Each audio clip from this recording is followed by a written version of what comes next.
Hey guys, this is Ron from YouTube's Rock and Metal News with a Rock and Metal News CD review of the new Trioscapes. The album is called Digital Dream Sequence and it's out through Metal Blade Records on August the 19th, 2014. Trioscapes is a jazz fusion band that was formed in the summer of 2011 when bassist Dan Briggs from Between the Buried and Me contacted Walter Fancourt, who plays tenor, sax, and flute, and Matt Lynch on drums, about doing a rendition of the classic track Terrestrial Commuters. The group also constructed some original ideas and decided the music was so demanding and fun to play that they should have some, save some material for a future project. The band's debut album then came out. It was titled Separate Realities and was released in May of 2012 and ended up on several Billboard charts and peaked at number 2 on the iTunes Jazz chart in the US. And writing for the new album Digital Dream Sequence drew on the experiences from the previous 2 years, from touring and from jamming songs in rehearsal spaces.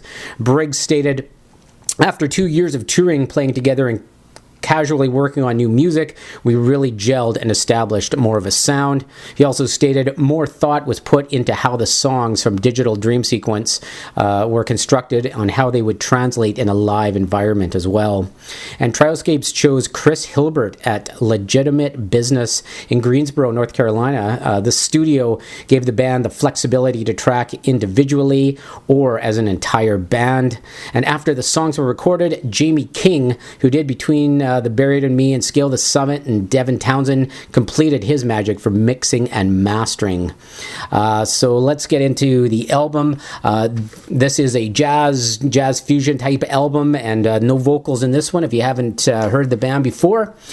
Start off with track number 1, which is Digital Dream Sequence. The thing that catches me, of course, right off the bat is how amazing the bass playing is.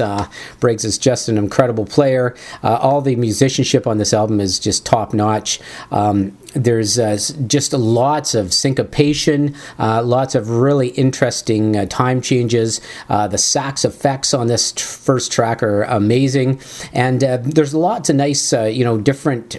The bass, the sounds, and the effects that are put on the bass throughout each song on this album is really interesting, because you'll hear some clear bass, and then you hear some with maybe like a fuzz effect, and it's really interesting the way they recorded this. And there's some really nice jazz guitar style on the first track as well, and some synth effects, almost like you're in a dream. So it's a really interesting opening track, and it's 7 minutes and 34 seconds. The next track, which is the shortest on the album, is called Stab Wounds. The saxophone playing on this track is just amazing. There's some flute in it. There's some really nice groovy bass licks, and they use the synth really, really well. It's 3 minutes 49 seconds, and it just really hits the point. Number 3 is my favorite track off the album. It's called From the Earth to the Moon. It's 8 minutes and 40 seconds. It reminded me a bit of the song Changes from Yes. It just, for some reason, especially the beginning of the track, it just had that sort of a beat in it, and that kind of a groove, and it had some like xylophone, some great percussion in it. There was some really nice time changes. I mean, the time changes around this, through this full CD are just amazing, and it just really adds a lot of interest in the tracks, because it's always moving and shifting. And I'll tell you, if you take some substances when you listen to this track, man, you are in for a trip. It is. They've got some nice reverb sounds too on the drums in certain areas that just give the drums a really big effect. Really cool track. And number 4 is Hysteria, 6 minutes, 47 seconds. This one here, the bass really drives the track in the start. It's got some really interesting sort of effects and distortion on the bass, gives it a nice rumbling sound. The sax licks, they kind of weave in and out of the bass playing. There's some really nice fast changes in this one as well. And it does kind of give you the sense of hysteria in this track, the way the sax plays its riffs. And it's really cool. This one here is very dynamic as well. It kind of brings you down into a slower groove a bit, and then finishes with a nice quick conclusion. And the last track on the album is called The Jungle, and this one here has some really nice sort of offbeat percussion in it. It's got some hypnotic bass riffs, really, really great snare work. I mean, the drumming in this is all fantastic.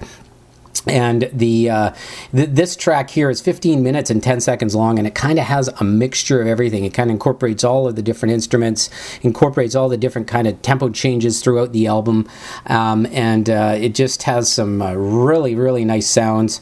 And it almost there's one point in it sort of about the 11:15 mark, and it just reminds me of Tool. There's just this Tool kind of bass riff going on that sounds really great.